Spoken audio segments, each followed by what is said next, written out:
Bienvenue dans PAF numéro 9. On va parler de l'actualité, mais de l'actualité qui va se produire, celle de l'année prochaine, parce qu'on est tous impatients, au fond, d'arriver en 2015, parce que 2014 n'a pas été formidable. Donc, on va parler de ce qui va se passer, ou de ce qui peut se passer l'année prochaine, en compagnie de Séphora Namani. Bonjour Patrice. Ça va bien? Ça va bien, les vacances, donc on voilà. travaille, mais on profite, on se Vous êtes impatiente, vous, d'arriver en 2015 ou pas toujours impatiente d'aller de l'avant. Très bien. Moustapha Larbaoui, bonjour. Bonjour Patrice. Vous aussi, impatience, non Oh, il y a des choses pour lesquelles je suis impatient, il y en a d'autres, on prendra le temps quand même. Hein, est-ce que vous aimez les uns les autres, on va parler de ces périodes de fête ou pas? Je vous présente d'abord Jean-Luc Madec. Bonjour Patrice. Oui, moi j'adore les périodes de fête. Ah oui, on bosse énormément, nous. Vous bossez, hein, voilà. C'est votre période. Florence Mercadet. Bonjour. Ça va bien? Ça va très bien, merci. Le Patrice. barreau se porte bien, le barreau de Versailles. Oh, écoutez, ça va. Vous êtes droit dans ses bottes. Vous aimez, et Jean-Charles Lajoigny. Bonjour. L'édition qui se porte bien, vous nous l'aviez dit la précédente émission, les librairies n'ont jamais accueilli autant de monde. Est-ce que oui, les uns et les autres, est-ce que ce sont des périodes que vous aimez, ces périodes de fin d'année, de fête Parce qu'il y a des gens qui me dépriment un peu pendant ces périodes-là. Alors, Jean-Luc travaille, lui. Ah ouais, on bosse, mais en même temps, on a des petits moments forts en famille. J'ai eu la chance, moi, d'avoir 5 petits-enfants. Alors, vous pensez bien que Noël, c'est une fête. Ah oui, c'est génial. Oui, voilà.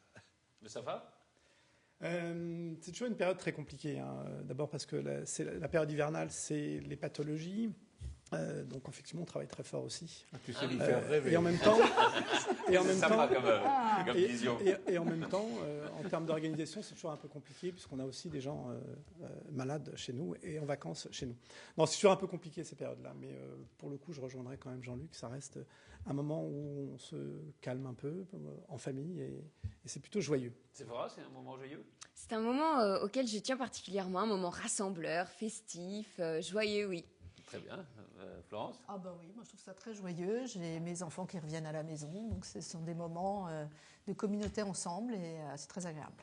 Jean-Charles? Moi, je suis tout à fait de l'avis de nos deux amis. Je trouve ça merveilleux, c'est très bien, c'est sympa, c'est effectivement rassembleur, c'est tout à fait Donc oui, les fêtes de fin d'année, bon, c'est très bien, non, voilà. Je dis ça parce que à part Moustapha qui a un peu plus de... Pas, Moustapha? Non, je dis qu'il y a un peu plus de recul par rapport à ça. C'est ça. Bah, c'est surtout que je suis absorbé par ma profession en même temps. Et puis, voilà, c'est ce qui me venait à l'esprit, en tout cas. Très bien. Ça reste facile autour de moi. Un des événements de l'année 2015, ça va être, en politique, les élections départementales avec une claque annoncée pour la gauche qui pourrait perdre 60, 70 départements. Vous pensez que c'est joué, déjà, d'avance et est-ce que vous pensez que c'est très grave ou pas pour la gauche? Moi, je pense qu'il faut surtout faire attention à toujours annoncer des claques démentielles, parce que du coup, ça démobilise l'électorat qui voudrait vraiment aller donner une claque à un parti, quel qu'il soit. Donc, plus on dit que la gauche va perdre, moins elle va perdre avec des mesures. Parce que l'électorat va ça peut même remobiliser l'électorat de gauche. Ça va surmobiliser l'électorat de gauche. Donc, il faut arrêter, enfin après, suivant ses opinions, mais il faut... cette déroute annoncée est sûrement pas... ça ne sera pas aussi grande, vous pensez, grande qu'on le dit. Et puis après, deuxième partie de votre question, oui, c'est sûrement dramatique, parce que pour un parti, c'est moins d'argent, c'est moins de conseils, de responsabilités, une toile d'araignée qui s'effrite un petit peu, et après, il faut rebâtir tout ça pour une autre élection avec moins d'argent. Enfin, c'est un peu l'œuf et la poule, et c'est très compliqué pour les partis politiques. C'est amusant, parce que jusqu'à présent, enfin, quand il était dans l'opposition, on disait toujours que le Parti socialiste gouvernait la province et ne gouvernait pas Paris, c'est-à-dire gouverner les régions et pas l'État, et c'est le contraire qui va se produire au fond. Oui, on se demande ce qu'ils vont gouverner bientôt. Non, mais c'est probablement ce qui veut dire qu'en Ve République, sous le régime français, c'est plutôt la présidence qui domine. Alors, c'est jamais une bonne chose que de perdre les élections intermédiaires, les municipales, les régionales, perdre le Sénat. Mais globalement, la présidence écrase et en même temps, elle donne le tempo. Donc, quand la présidence est de gauche et à ce point malmenée, ça effectivement, ça irrigue le pays jusque dans les provinces. Ce qui est intéressant dans ce que vous dites, c'est que c'est vrai que la politique nationale, finalement, a de l'influence sur des choses qui pourraient être tout à fait indépendantes. C'est-à-dire qu'il y a peut-être des très bons présidents de conseils généraux de gauche qui vont payer la politique nationale. Oui, d'ailleurs, je suis moi-même, allez, je vais le dire, quasiment choqué. C'est qu'il y a des mesures, enfin, il y a des choses qui sont prises par la droite municipale qui sont contrées par des gens de gauche et vice-versa, alors qu'en fait, on est sur des thèmes très municipaux, très locaux. Et pourtant, on laisse un marqueur, parce que la droite l'a dit, donc la gauche dira le contraire. Pour revenir sur ce que dit Jean-Charles, ce qui me gêne, c'est ça. C'est qu'il ne faut pas que les gens se démobilisent pour aller mettre une claque à l'adversaire. Je pense qu'on met surtout des claques à la France. Et on a parlé du Front National dans une émission précédente. Le Front National, qui serait le premier parti de France, même si c'est surtout l'abstentionnisme. Mais moi, j'ai envie de dire, comme certains hommes politiques, j'ai envie de dire chiche à l'UMPS.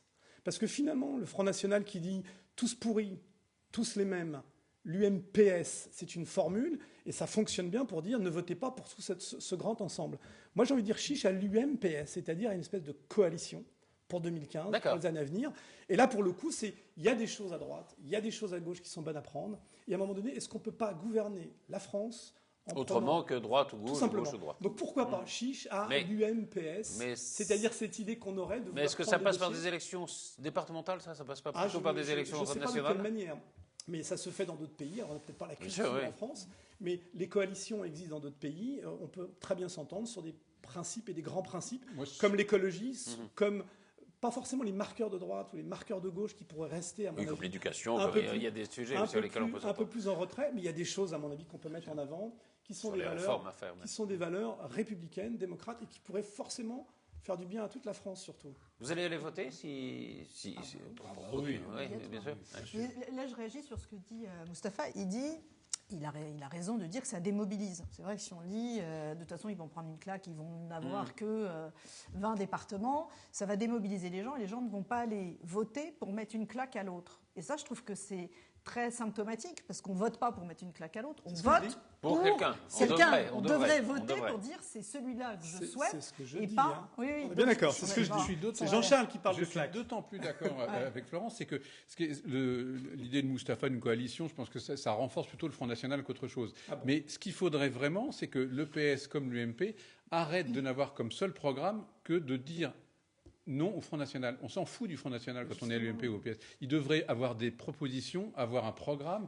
Et le seul programme de ces deux partis semble être à chaque fois qu'ils prennent la parole de dire nous ne sommes pas le Front National. On se fout du Front National, qu'on arrête de parler du Front National et que l'UMP fasse des propositions, nous déniche un programme, que le PS nous fasse un programme et on sera tranquille. Non, Jean-Charles, j'ai pas dit chiche à l'UMPS contre le Front National. C'est chiche à l'UMPS qui ont des idées à gauche, qui ont des idées à droite, qui peuvent se retrouver. D'ailleurs, la loi Macron peut être totalement des choses. Mustapha, l'UMPS, il a tout à fait existé.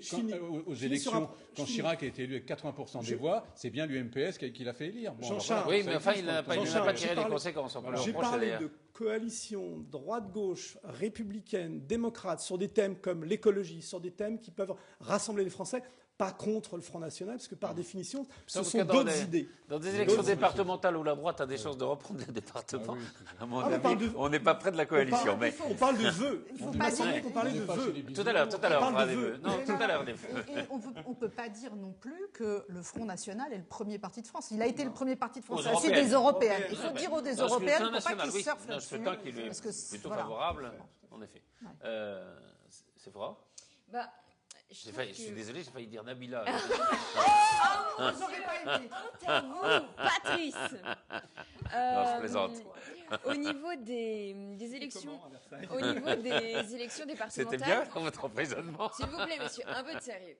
En fait, j'estime que sur le plan municipal, il y a une influence nationale qui est quand même modérée. Je pense que l'identité de la personne politique qui se présente reste quand même importante. La preuve avec Paris, ça fonctionnait plutôt bien à gauche avec Delanoë, Anne Hidalgo, sa personnalité a plus plu qu'à NKM. Du PS, absolument. Voilà, du coup, elle est restée à Paris. Oui, mais peut-être que l'identité des autres ne plaisait pas. Après, sur des élections départementales, régionales, ou quelque part, on s'en représentait en France par quoi? Soit par son pays, soit par sa commune. Ça, ce sont des identités qui sont un petit peu plus invisibles, un petit peu plus floues. Donc là, effectivement, il va y avoir une influence nationale du parti qui marche ou pas. De la même façon, ce serait un vote contestataire parce que je pense que le gouvernement doit se remettre en question, c'est important. Très bien. Jean-Luc ? On ne connaît pas l'identité de nos conseillers généraux ou de nos conseillers régionaux. Donc, les maires, bien entendu. On connaît le maire, parce qu'on est en contact direct avec lui. Mais après, au niveau des cantons, au niveau des régions, on ne sait pas. On ne connaît pas leurs identités. Ouais. Donc oui, je pense que là-dessus... mais il y a des personnalités départementales, des présidents de conseils généraux. C'est quand même le national qui prime sur ces élections-là. Et c'est malheureusement ce qui fera probablement qu'encore une fois, les grands gagnants, ce seront les abstentionnistes, hélas. Alors, pour cette année 2015, il y a plusieurs scénarios possibles qu'on voit venir, qu'on voit poindre. Soit des scénarios catastrophistes. Alors, il y a la tension qui se renforce avec la Russie, qui peut aller jusqu'à la guerre. Il y a l'Angleterre qui pourrait quitter l'Europe.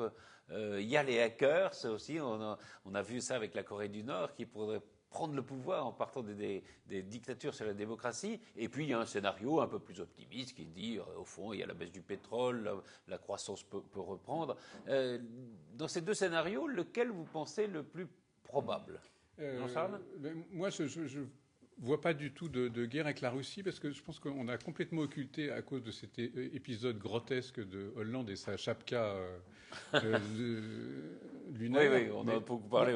Non, mais on a beaucoup parlé, mais du coup, on a occulté le fait qu'ils se sont rencontrés avec Poutine. Il est allé voir Poutine. Et l'intérêt, c'est qu'ont-ils dit, de quoi ont-ils pu discuter ? Alors, je pense qu'ils ont discuté d'une alliance objective et que franchement, j'ai l'impression que Hollande est beaucoup plus proche de Poutine qu'on ne le dit et qu'il y a des effets de manche pour dire oui, Poutine c'est un type pas très sympathique, etc. Mais que la politique française, elle n'est pas fondamentalement anti-russe, loin de là, et qu'elle va l'être de moins en moins. Qu'après, les États-Unis sont très anti-russes.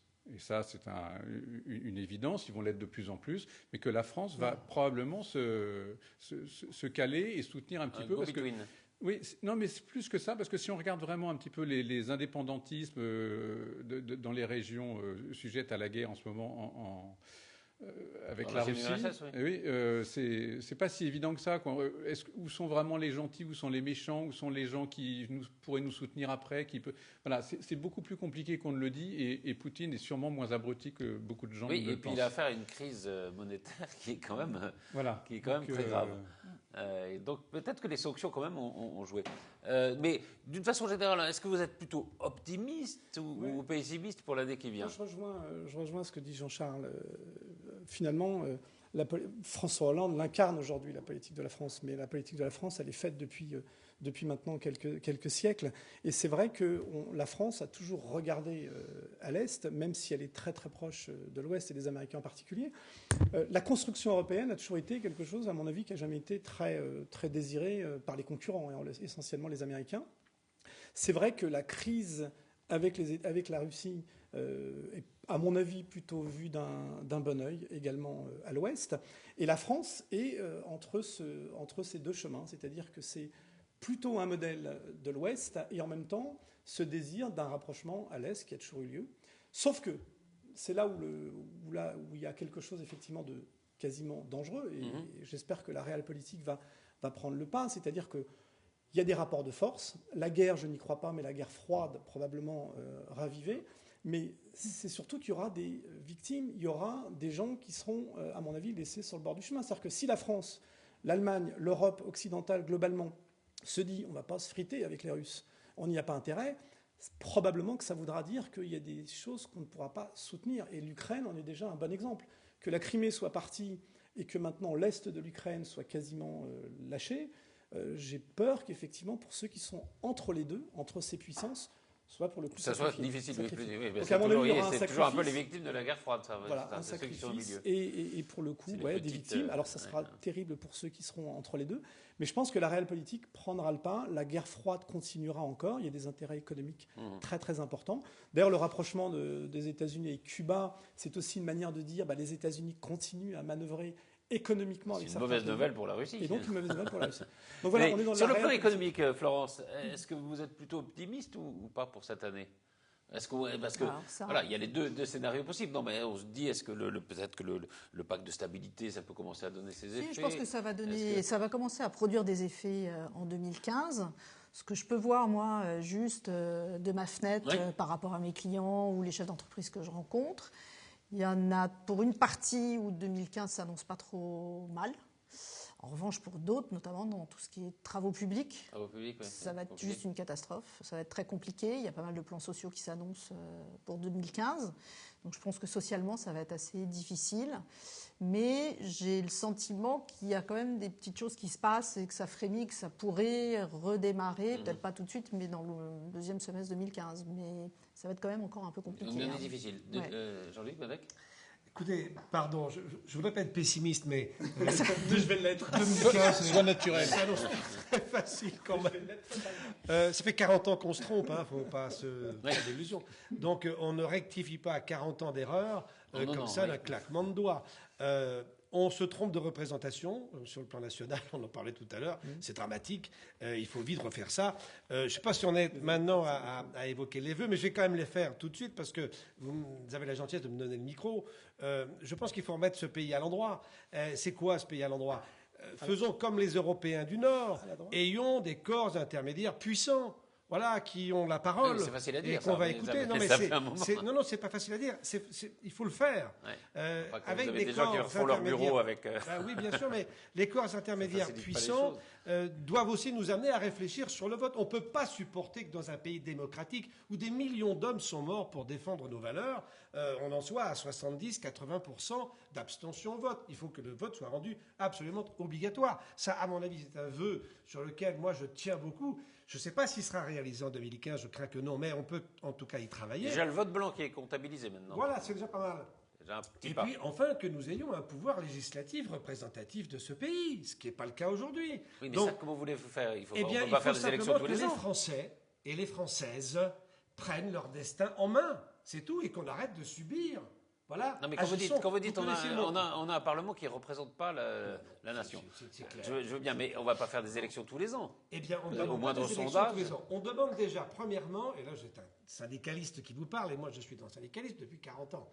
Et depuis 40 ans, je vois qu'on se trompe. Donc, à un moment donné, ça change pas. Mais oui, peut-être. En tout cas, j'essaye de parler d'une voix forte, claire, intelligible, pour qu'on puisse se dire, des corps intermédiaires plus puissants. Ça, c'est un vœu que nous pouvons réaliser demain matin. 2, le vote obligatoire. Qu'est-ce qu'on attend pour rendre le vote obligatoire? Plus d'abstention et le vote blanc pris en considération. On n'a pas réussi à obtenir le quota des voix. On recommence. C'est ainsi que va la démocratie. Je suis contre le vote obligatoire. C'est une aberration. C'est ridicule. Nous avons donc 2 avis autour de ce plateau. C'est bien. Non, mais pourquoi? On pourrait. Mais ça n'a aucun sens. On ne va pas forcer les gens à aller voter, à donner leur avis. En plus, la plupart des gens qui ne votent pas. Ça existe en Belgique. Ça existe oui, on ne peut pas dire que la Belgique soit le parangon de la. Enfin, je veux dire, ça n'a aucun intérêt. Moi, j'ai aucune envie. J'adore les Belges. J'ai aucune envie que l'État français ressemble à l'État belge. Enfin, 18 mois sans gouvernement, alors avec un vote obligatoire. Enfin, je veux dire, quand tu as cette tarte à la crème des pays du Nord qui serait merveilleux, mais allez vivre en Suède et puis vous reviendrez en France très vite. Enfin, je veux dire, c'est pas sûr. Enfin, non, mais c'est pas du tout merveilleux. Ils ont quand même réussi leurs réformes et ils ont quand même aujourd'hui une croissance qui est bien meilleure, un chômage qui est bien plus faible. Il y a quand même des résultats, il y a quand même des faits. Ils ont fait une vraie réforme. Ils ont fait des vraies réformes. On est d'accord. Avec un pays représenté, moi je suis d'accord, peut-être que notre ami Jean-Charles, finalement, dit... non, c'est peut-être pas le même mode de vie, ça, j'entends bien. Mais... le vote obligatoire, ça sert à rien. Alors, dans ce cas, on interdit aussi les manifs, on interdit aussi l'expression, parce que, qu'est-ce qu'il faut se dire aujourd'hui? Tout le monde est en colère. Bon, on le sent bien, tout le monde veut renverser la table. Très bien, mais en même temps, qu'est-ce qu'on a fait jusqu'à présent pour que les choses fonctionnent normalement dans un pays démocratique comme le nôtre? Rien. Alors, si vous considérez qu'effectivement, on peut dire aux gens, n'allez pas prendre de position, on ne vous demande pas de penser, mais quand vous n'êtes pas content, on vous autorise à descendre dans la rue, on a quand même une contradiction dont il faudra parler à un moment donné. Sinon c'est Marine qui va arriver. Sephora, vous seriez pour le vote obligatoire? Moi, je dis pourquoi pas, effectivement. C'est vrai, il faut s'engager. Et de la même façon, je pense que ce qu'on décrit aujourd'hui, c'est une mauvaise représentation des politiques. Il y a un fossé entre les politiques, entre les citoyens. Peut-être que si les gens prenaient plus part à la politique, ils se sentiraient plus à même de... Plus concernés. Non, mais au-delà du fait d'être concernés, plus à même, en fait, de changer les choses. D'être éligibles et de changer les choses. Pourquoi pas? Ça va? Il faut garder... longtemps cette émission, je suis encore d'accord avec Jean-Charles.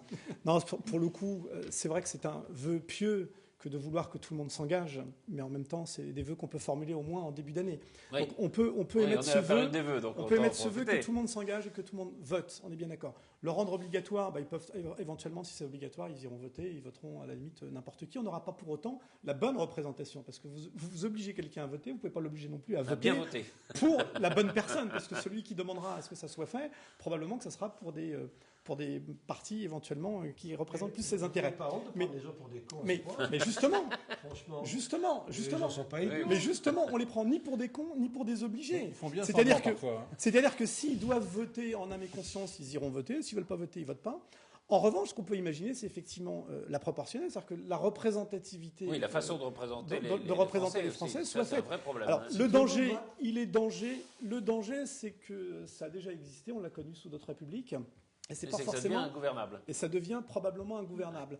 Mais à la limite, on est plutôt au moins dans une dose proportionnelle. Et puis, puisqu'on est dans les vœux, on n'est pas dans le monde des bisounours, j'insiste, allons vers l'UMPS, encore une fois, pas celui de Marine, mais celui de Mustapha. Celui où on peut s'entendre. Est-ce que vous ne pensez pas que vous souhaitez un peu tôt et que ce qui va se produire en 2017, c'est-à-dire qu'on va avoir un candidat de droite ou de gauche contre un candidat du Front National, et que ce candidat, s'il veut être élu, s'il est de droite, aura besoin des voix de gauche, s'il est de gauche, aura besoin des voix de droite, donc que ça va entraîner quelque chose que jusqu'à présent les politiques n'ont pas voulu, c'est-à-dire ce rassemblement des Républicains. Voilà.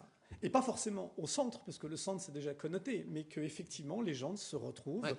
Encore une fois, l'UMPS c'est quelque chose qui me va bien, à condition que ça soit construit sur des plus de part et d'autre, c'est-à-dire qu'on ait des dénominateurs communs.